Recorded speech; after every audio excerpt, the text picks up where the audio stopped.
Hi, everybody, and welcome. Welcome to the Patricia Raskin Positive Living Show right here on VoiceAmericaMedia.com, America's Voice.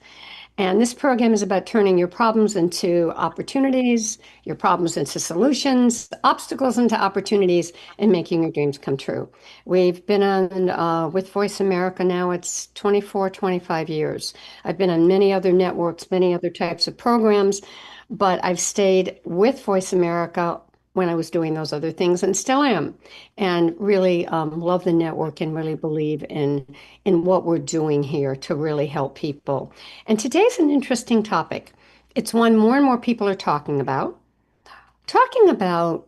jobs and finding jobs and getting the right position or changing jobs over 50. And we're talking to an expert. We're talking to an expert who has done this for many years. Her name is Debra Parent.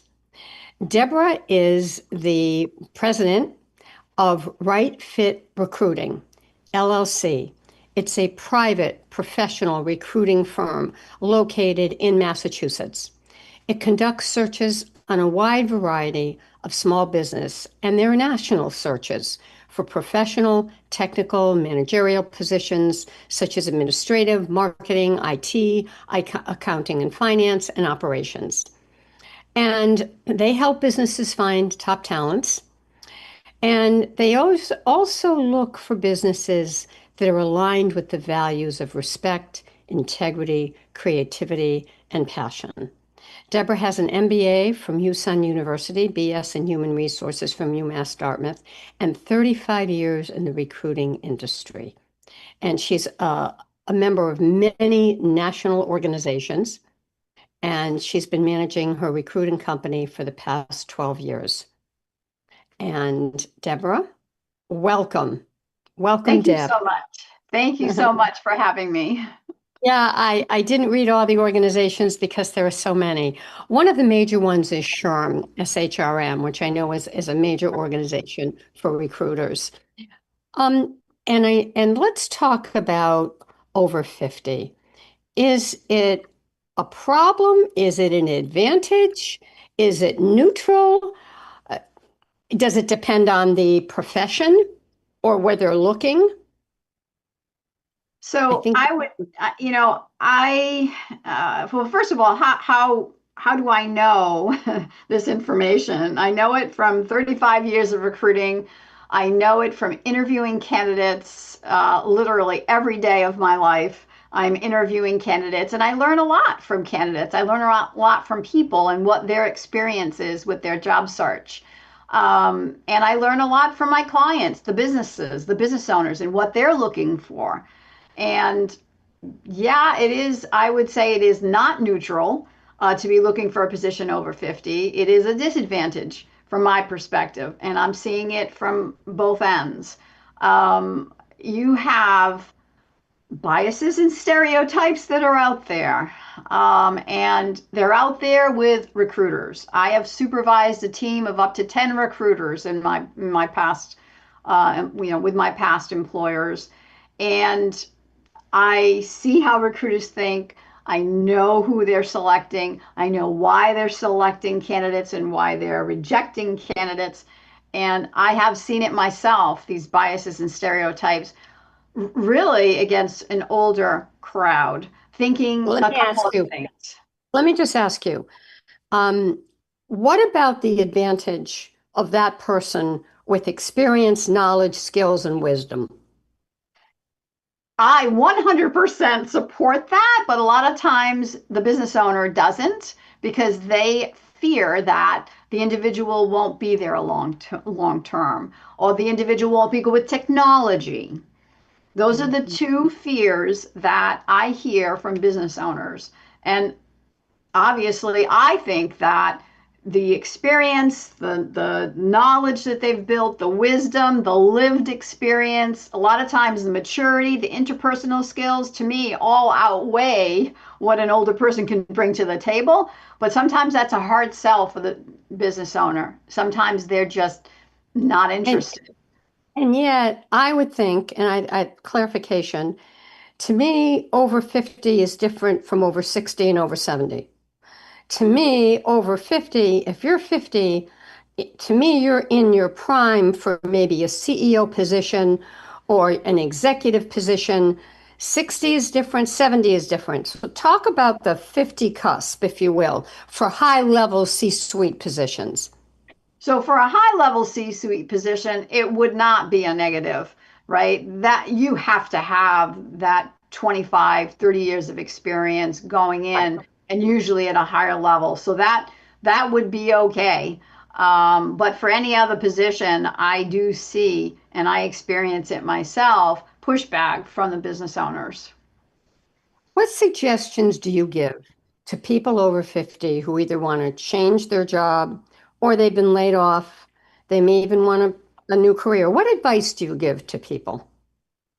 So it's more holistic. It's the whole package. I basically start with advising them to first of all look at their sort of profile that they are projecting to the world, i.e., your LinkedIn. That's like the number one place that recruiters are going to look at once they receive your resume. They're going right to your LinkedIn, and if that's not polished, professional, and you don't have a professional headshot on there that's done by a professional. The picture, sometimes the photo is so impactful, more impactful than you think. You've got seconds to Really? make an impression. Yes, seconds to make an impression. And in fact, if and I have seen this with my own recruiters who worked for me, if you have a headshot on your resume, your eyes automatically go to a picture. If I have 50 resumes on my desk and I have three that have a headshot, I'm looking at that picture. I'm looking at that person. I'm connecting with their eyes. There's already a connection with a recruiter. I have actually had recruiters select a resume over someone who didn't have a photo on their resume, and that person had less qualifications than the person Wow. without the photo. And it's the same thing when you think about when you look at an ad, right? There's always people in the ad because we connect with people. So Mhm. it's a simple thing like that can make a big difference. But more than that, it's how relevant and contemporary and current are you? When was the last time you took a class? When was the last time you took a seminar or webinar? Are you keeping yourself up to date and are you showing that? And that should be reflected on your resume, on your LinkedIn, in your cover letter, in your communication with the recruiter, how current and relevant you are. Um, in, Yep. in, Let me add, this is interesting. Now, this show is evergreen, which means people might hear it in a year or two. However, I want to date this so we know. So this is June. Yesterday on CBS Sunday Morning, which would have been June 7th, 2026, they did a whole segment on young people, millennials, getting out of school and really having a hard time finding jobs. And they were saying that most of them, and then they went through, I think, four or five people. I think three of them did find a job through a connection. That okay. it is that most of the time that if you know someone, that's going to make a big difference. And I think a couple of them may have done it through the resume, but they were also saying how they felt that they didn't know where their resumes went. They felt like they sent their resume and then it was like a big hole. So I'm mentioning this because I'd like you to talk about the importance of networking and connections. Sure. And that's where you're going to use your LinkedIn the most. I think I have seen probably, I'm not going to say the majority, but certainly a good portion of the positions filled just due to networking and the connections that you have. And it's the relationships that you built, throughout the years, connecting with people and reaching out to them, even when you don't have a purpose other than just to connect with them again because you haven't been in touch in a while. You just never know where that's going to lead. It's a lot of effort, it's a lot of work, but it can, gain benefits. I think if you are conducting a job search, there's several strategies, but most people take only one strategy, one path, and they ignore the other path. And that is people apply to posted positions. When you're applying to posted positions, you're applying with hundreds of people. And some of my positions, I have 552 people apply to one position. Wow. This is this Wow. is this is my world. This is typical for a recruiter. So Deborah, is this common now? Was it like this 10 years ago, 15 years ago? Has it gotten more competitive? absolutely, 100%. Why is that, in your opinion? I think a lot of people are moving. Moving quite rapidly. I think that people used to stay at their jobs longer. There was Yeah, loyalty. There was loyalty yeah. both ways, right? There was loyalty from employer to employee and vice versa. And I think some of that has diminished on both sides. So I think there's a lot of movement in the labor market. And that is why I'm getting hundreds and hundreds of Yeah. resumes for one position. Um, So if you look at this from where you were when you started over 30 years ago, it's very different. Absolutely. It's a different feel altogether. It's different on both sides. What the candidates are experiencing is very different. The resume going into the Yeah, Neverland. No yeah, response, no response from humans. There is a response when you submit right. an application Yeah. and it's AI generated or it's generated electronically. Yeah, Deb, what's in demand? Is it AI? I mean, is it technology? Is it a coding?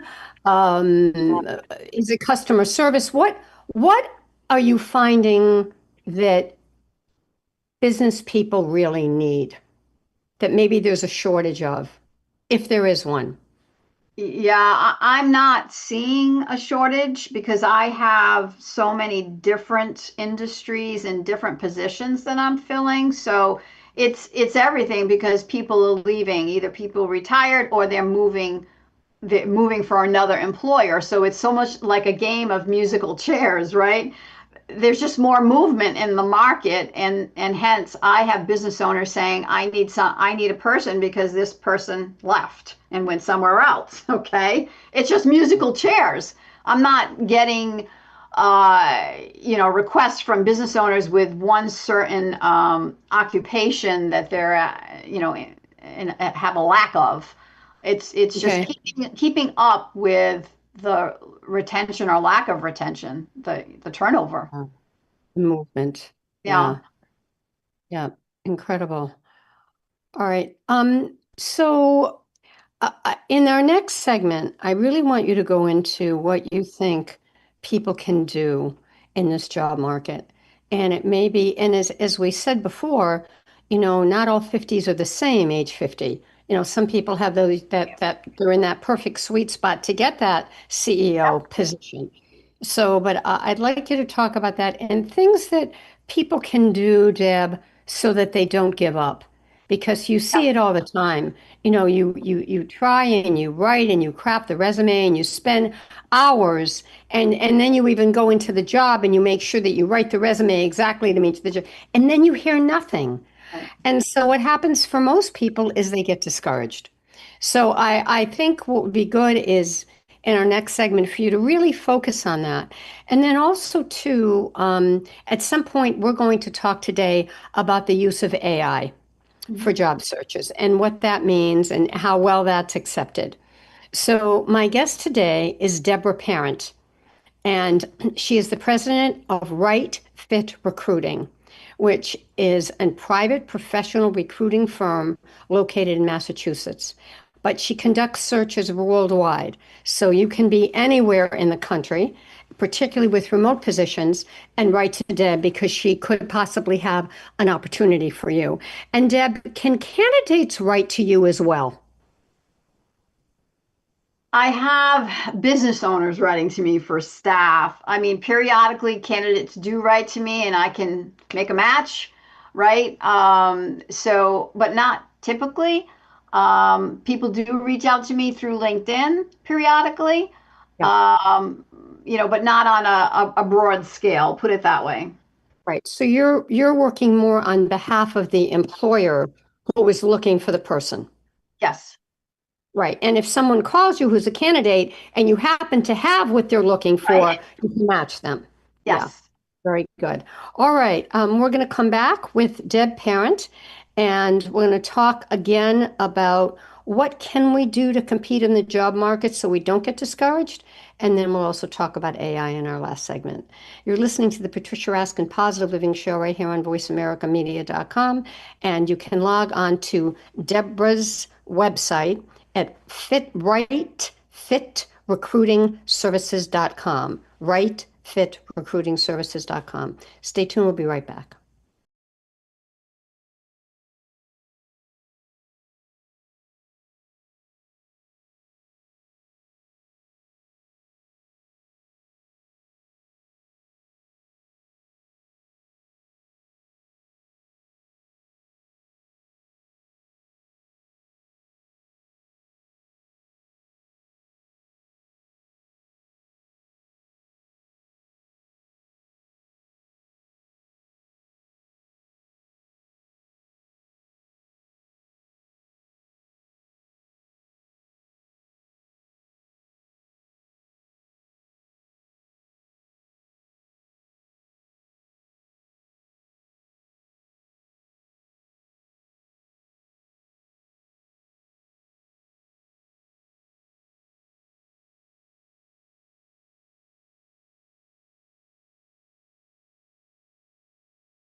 Well, welcome back, everyone. I'm Patricia Raskin, host of Patricia Raskin Positive Living.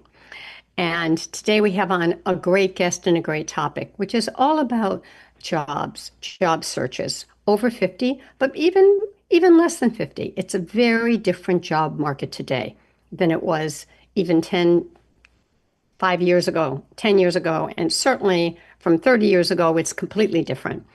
So, my guest is Deb Parent, and we're going to be talking about what specific ideas she has, so that you don't get discouraged and that you stay with your goal and you stay on track.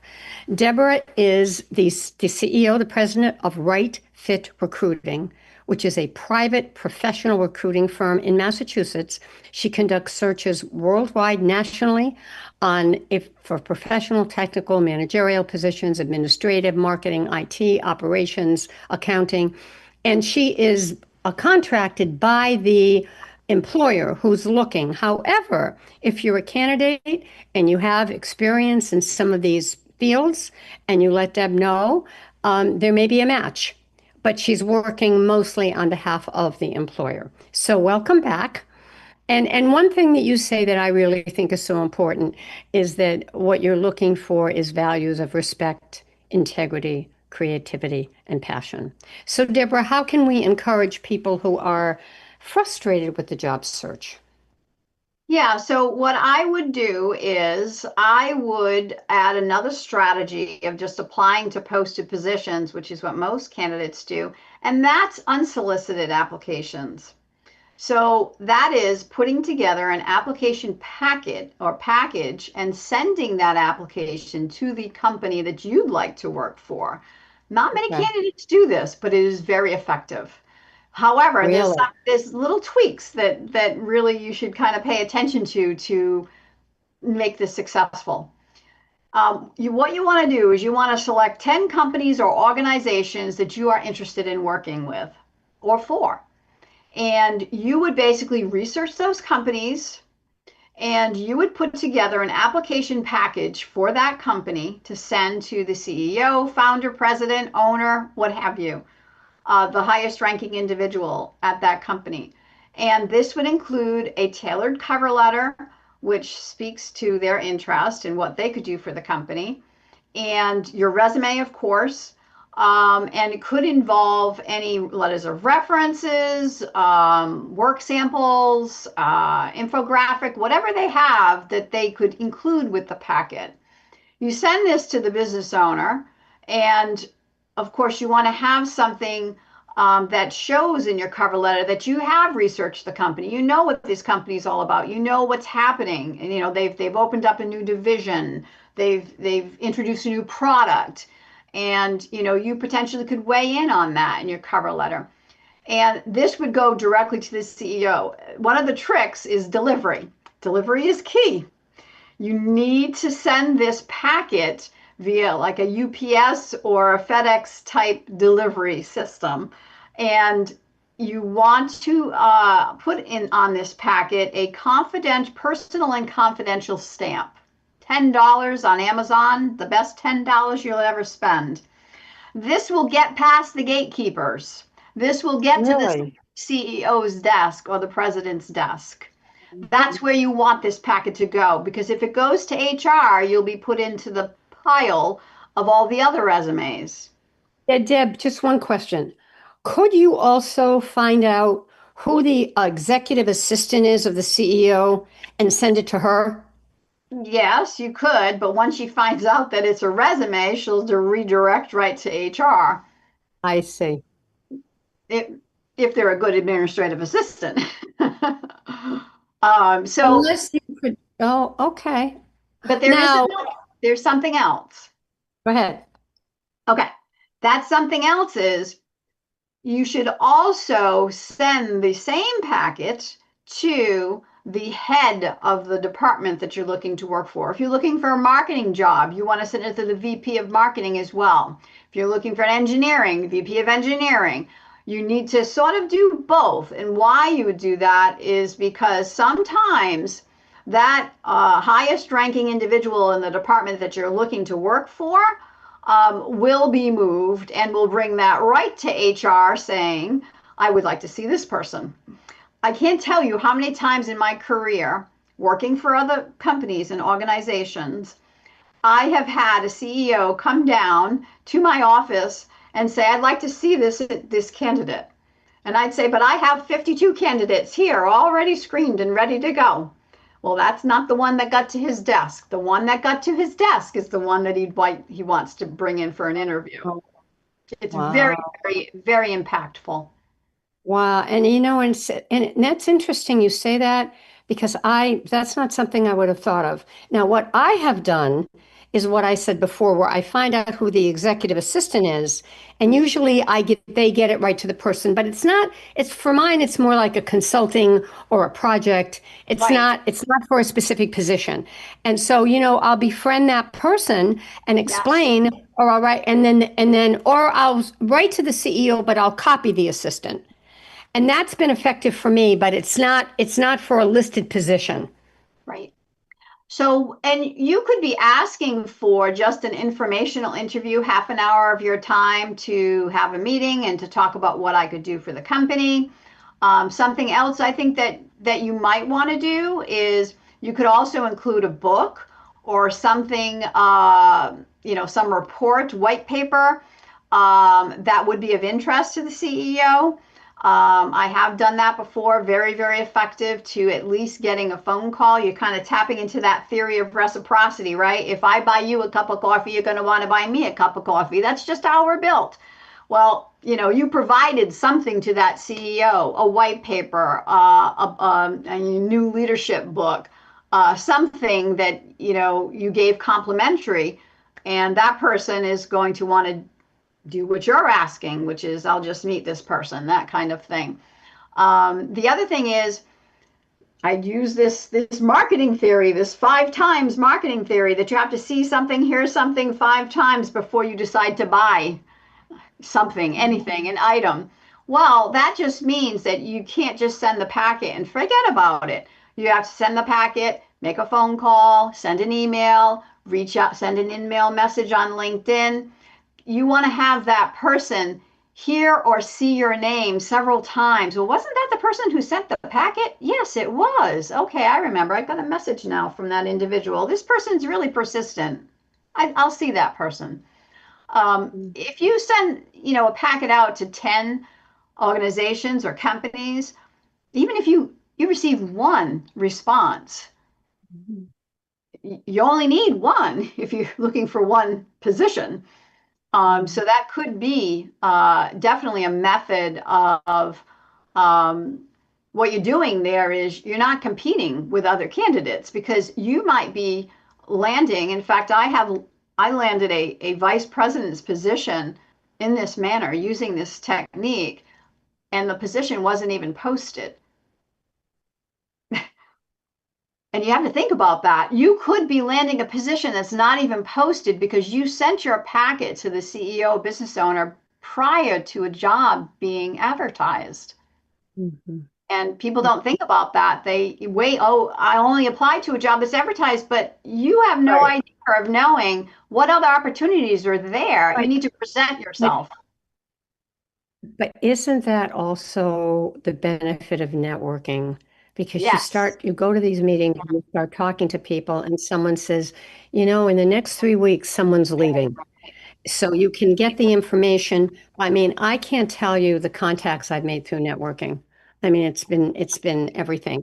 And the beauty of that too, Deb, is that you have that person 5, 10, 15 years, you can write back to them. I do this all the time. People I interviewed 3 years ago, 5 years ago, or people that I did business with, I'll write, gee, it's been a long time. Here's what I'd like to do. And that also can be effective, is the referral base that you have. extremely. And you just never know when that's going to bear fruit. Right, right. What about appearance? Some companies you can, go in your jeans and sweatshirt and they want that. And some companies, it's business dress. So what do you say about that? If are we talking just about in an interview or No, I'm just talking about interview and then the culture of the company and understanding that as well when you're applying yes. So in terms either of way, dress. whether it's even if you're applying at Google and the country and the culture is very low key and very casual, if it's interview day, I would still dress to impress. Your impressions, you've only got so many minutes to make an impression, and you want to dress to impress if it's for an interview. Even though it is a very, very casual company, it's still in interview day. I mean, that's my approach, and I take it from I have another view, right? I look at why business owners were impressed with one candidate but not the other, even though they were equally qualified. And sometimes how they dressed at the interview made a difference. Yeah, And they want the yeah. most for their money. They want the best candidate. And really, impressions are everything. So I would always, always recommend dress to impress. And that would be less casual. Right, but also understand the culture that you're going into and the way that people dress there too. Yes. Yeah, that would be something. What about money, salary? And this is so controversial. Some places tell you, I've read different things. Yes, Okay. you can ask. No, you cannot ask. How do you handle that with salary? So with Negotiate. salary, yeah, generally it's a recruiter that would be asking what are your salary requirements, and you have to be Okay. ready for that answer. So that means you have to know your value, know your worth. You've got to have done the research, and this is so easy now because years ago it was hard to get a handle on what salary I should ask for. But now you've got salary.com, Glassdoor, Indeed, you've got LinkedIn, and you've got all of this information out there that says what's the salary of this position in this geographic area. And you Yeah. should be going in there with a good range in your mind. This is what it's projecting. And And it's typically, often posted, right, Deb? It's yes, salary's often posted. yes, So it is. you're not really negotiating blindly. No, Not today. I no. think before you were. Yes. Yes, it would be a range that's posted. So you want to make sure the salary that you're, when they ask what your salary expectations are, you want to make sure it's within the range that they posted and Right, make sure that it makes sense, right? If you only have 2 years of experience, don't be asking for the maximum of the range. right, And I've seen that. Somebody, right, asking for it has to be, commensurate with your experience. right. Yeah. So, and also, you want, here's another question, because I see this with college grads, because I work with a lot of student interns that are now graduating. And someone said this on the CBS show. I think they majored in business or biology or something, but they took a job in marketing because they wanted to get a job. What's your feeling about that? They were having a real problem getting a job in their field. Mhm. What would you say about that? This was for a graduate, so I just want to get your thoughts there. I mean, I don't have any, I think that's a good thing. I would rather see somebody jump into the workplace and get their career started as opposed to waiting and waiting and waiting and not launching their career. I have had business owners, though, look at that and say, well, now you want a job in engineering, but you started in marketing. What's that all about? But as long as the candidate can explain that I could not find a job at that time in my field of study, so I took this job as opposed to not working at all, then that's a great explanation. So I'm in 100% support of that. I see a lot of graduates and a lot of resumes with your person graduated a year and a half ago and they haven't launched their career yet or started working. That doesn't Mm. go over well with business owners. So I it's better to get into the market, even if it's not in your field, because then you have some leeway of finding out what's going on, even within that company, right? That something may open up in that company in a different area. exactly, and plus you're building skills in the workplace. Yeah. Yeah. My friend's son, who is worked for a top, he still is. He's a VP of a top talent agency in the world. We're talking about for celebrities. He was an attorney, didn't practice, and started, this is 25, 30 years ago. He started working in the mailroom, and he's now one of the top three people in the company. Went in the mailroom, and he was an attorney. He had a degree in law.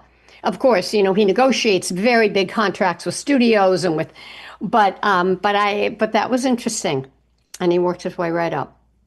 Yeah, impressive. Yeah, You're right. You I don't never know know. that. You don't. I mean, that's a risk to take, particularly in those days when you have that degree and you're going, what are you doing?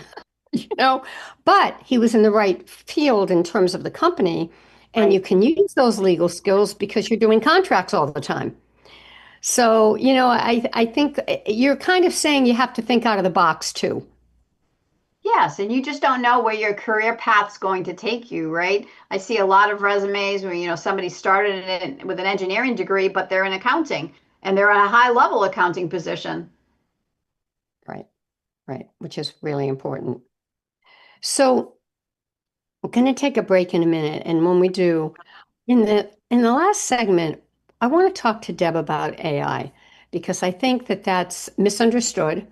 I think people are afraid of it, or they don't know how to use it, and they're not sure, and we don't know really. It's not that new, but it is somewhat new, so we don't know what the rules and regs are. So we'll talk about that after the break.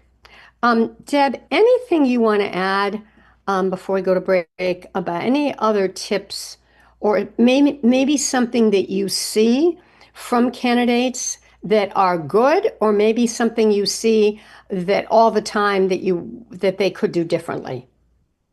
The only thing I will say is this, that professionalism extremely important in the job search process. And that means everything from your first call with that recruiter to your communication in email. It has to be professional throughout.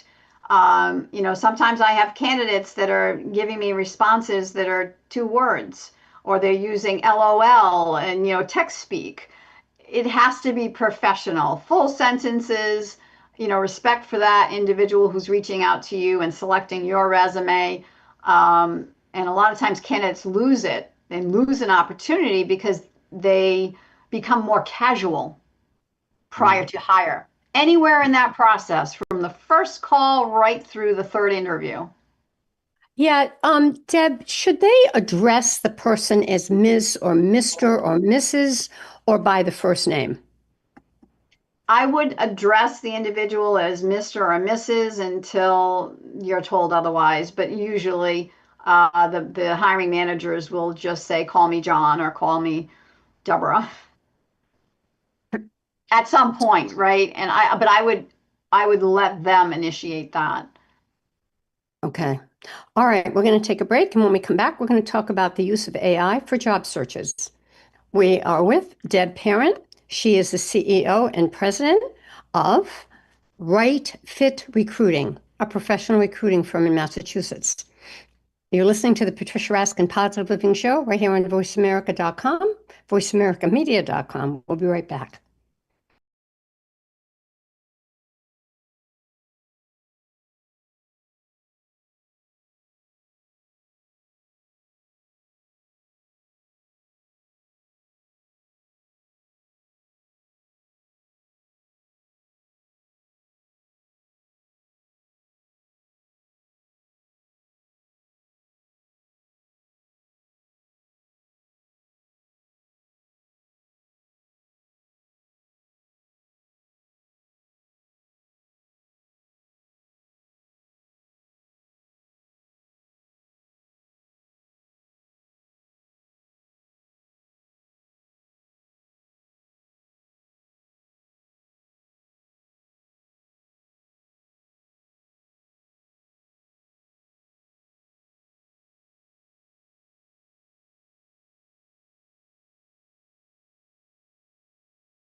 Hi, everyone. We are back. You are listening to the Patricia Raskin Positive Living Show right here on VoiceAmericaMedia.com.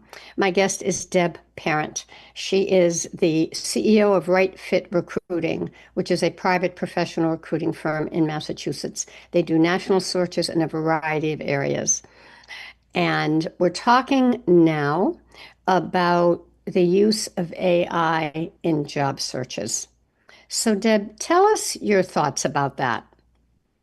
So, well, there's two trains of thought. One is recruiters are using AI. So, and then candidates may use AI. So, just, from a recruiter's perspective, recruiters are using it more and more as they experiment with the different AI tools to find and source candidates. Candidates may be using it from everything from helping develop the content of their cover letters, helping refine or enhance their resumes. Any communication. Obviously you could just go on ChatGPT, or you can go on any of the other use any of the other AI tools to help with the content of all of the materials that you're sending to employers.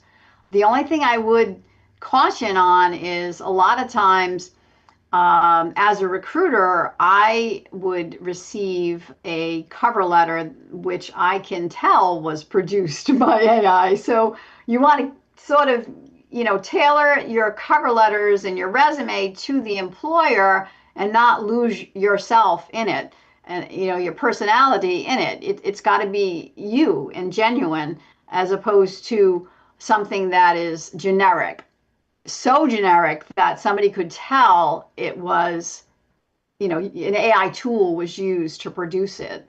Um, So let me ask you this, because I've used this very effectively. I will say, I'll write to AI and I'll say, this is what I'm doing, or I'll write the letter. And then I will say to AI, please refine this, please polish it, and then I'll get something. And I have found that to be outstanding, even when I'm like sourcing. And I'll give you an example because I have many hundreds of tapes of my shows, and I'm now looking for a college, a university, or a library that might want to archive them, so people can listen. So I crafted a letter and I worked with the AI, and they even told me the names of the libraries. They told me the names of the colleges. They told me who to call. I mean, it was incredible. I mean, so I have to say, and also when I've had an issue, like for example, I wanted to call someone and I wrote to AI and I said, it's 7:30 in the morning. I'm not sure if this is appropriate. I said the situation and they said, no, it's a weekend. You wait until 9 or 10. And they explained why. And so, or gee, I just had an interview. Should I do this or should I do that? And it's amazing. I've gotten great advice with the source. yeah, I mean, I think that from those examples that you gave, Yeah, I think it's completely appropriate. But just, use it, but don't, lose your personality within the actual right. document. It's got to stay Now, you, right? right. Now, where it is not accepted is when you're writing a book. I mean, I will look at outlines, I will write proposals, I'll use it.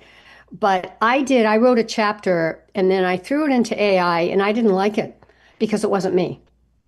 Right. Now, so then I bring in an editor who just does the copy editing. Okay. But you start losing when you start, I mean, it's different when you're looking for information and you're trying to target. But when you're writing something that's from the heart, and also too, publishers do not like it. If they sense there's AI, there's a problem. Yes. So I think it can be an outstanding tool if it's used properly, like anything else, Deb, like Yes. social media. Yes. And just know also, and this is one of the other challenges potentially for folks over 50, all of these ATSs, applicant tracking systems that employers are using, um, a lot of times folks over 50 don't have a lot of experience with them. So you have to navigate different screens and go through that process. And a lot of times they will ask you, the employer will ask, please answer the following questions. How have you de-escalated an upset customer in the workplace, and what did you do to resolve the issue? And somebody could use AI for that, but you really want to have a genuine event, a genuine event. And what did you do? It's got to be realistically authentic. It has to be, and they'll ask you behavioral questions. Give me a time when did such and such. So, in those cases, when they want you to tell a story about something that you did or experienced, you really need that to be authentic. Yeah. Yeah. Very important. So it's a tool. It's a tool, and you just use the tool. Um, but you can't 100% rely on it. You still need to have, the authentic answers coming from you, and then the stories coming from you. Right. I want to go back to something that you talked about before, which is looking for a job that's posted versus finding the company you want and pitching them Yes. or trying to meet with them. Should you do a combination of both, Deb? Absolutely. I think you're going to get frustrated if you just do one thing, just apply to jobs that are posted, because your competition is fierce. You have hundreds of candidates you're going up against. If so you want to do both, two tracks going at the same time. And the unsolicited application, you could be the only one that whose resume reached the CEO's desk. Those are pretty good percentages and odds there. Yeah. So it's really doing both. It is. But I have seen the unsolicited application tactic work repeatedly because you may be the only one that's doing it. Hmm. Hmm. Very few candidates do it, but it's the whole process, right? It's the interview process. It's being available for interviews quickly. I have some candidates that say, if I ask when are they available for the interview, they say next Thursday at, between 3 and 4. That doesn't show a lot of sense of urgency or interest in the Right. company. I have other candidates that say to me, I can interview anytime. Just name the time, I'll be there. All right. Well, those are the ones that are set up first. So you kind of have to help yourself. When you go to an interview, you want to literally, and I have done this myself, as old fashioned as it may be, you want to have a card and you want to write that card out, thanking the interviewer for their time and their interest in you because they picked you. And you want to send that, you want to mail that. Yes, snail mail. You want to mail that card to that hiring manager, and you want to do it on the way home from the interview. I have literally had business owners say to me, wow, I got a thank you card and a thank you letter the next day. How did they do that? I want this person. Yeah. No, I've seen that too. I've seen that too. It does when they answer right away and are thoughtful about it, that does make a big difference. What tips would you give to candidates who are feeling discouraged? Should they get away from it for a little while? Should they try something different? Should they go to a networking meeting? All of the above. What do you think? I don't think they should step back. I think that they should um, potentially, first of all, if it's just the applications that they're applying to, I think they should try other job search engines. Your Indeed is still a very powerful job search engine. That's where a lot of positions are still being posted. LinkedIn is very powerful as well. You've got ZipRecruiter, you've got Glassdoor, you've got all kinds of other different job search engines so maybe they should vary the job search engines that they're using to hunt for the positions. And that's just in the, applying to posted positions. For the networking, I would just redouble their efforts. I wouldn't back off. I would just put more gas on the pedal, and I would spend more time to me in the unsolicited application area because that's Mm, where you have the most potential. If it's 10 companies that you went after, did you do your follow-up call? Did you do the follow-up email? Did you do the follow-up in mail LinkedIn message? And sometimes going right to the company and asking to speak to that person. I have seen that happen where, somebody actually goes to the company and asks to speak to somebody and that persistence is noted by the business owner. mm. I Deb, think I would potentially also connect with people who are looking as well, almost as a support to each other. um, closing thoughts. What would you like to leave our listeners with today?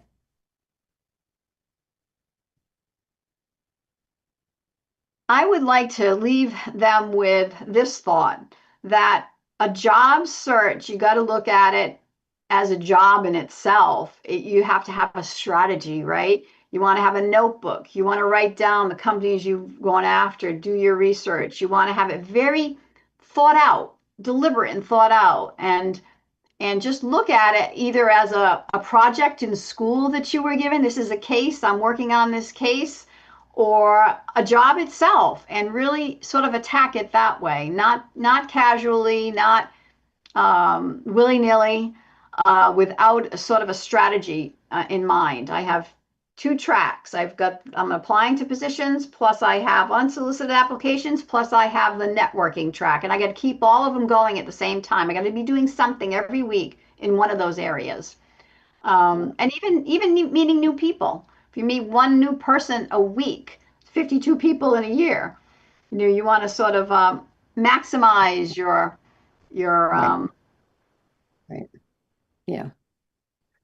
Thank you. Thank you so much for being, very candid and transparent and, being realistic, but also encouraging people, to really keep going. And as you said, you may have to take a detour, but there's never really, that detour always teaches you something, right, Deb? Even if you take something that wasn't your chosen uh, position in the beginning, you learn something from it and you get in the door, which is really the key. It's really the key. All right. Thanks so much. And people can find you again um, at, I'm looking it up even though I know you can share it. It's Right Fit Recruiting, right? .com. Is that right? right fitrecruitingservices.com. Okay. Rightfitrecruitingservices.com. Thanks, Deb. Really Thank you appreciate you so being much. here. All Appreciate your right. time. All Thanks. right, Stay take on the care. line. Yep. Stay on the line. Um, all right, folks. This wraps up this edition of the Patricia Raskin Positive Living Show. If you'd like a copy of my newsletter, which I send out the first of each month, you get to see all these wonderful guests that I have on every month. Patricia at patriciaraskin.com. And, if you listen to these programs and you think, gee, it would be great for me to share my positive message, I can help you create a podcast series. I've interviewed over 6,000 people in my career, and I'd love to help you. So contact me, Patricia at patriciaraskin.com. Remember, stay healthy, stay happy, get the support you need, and know you can make your dreams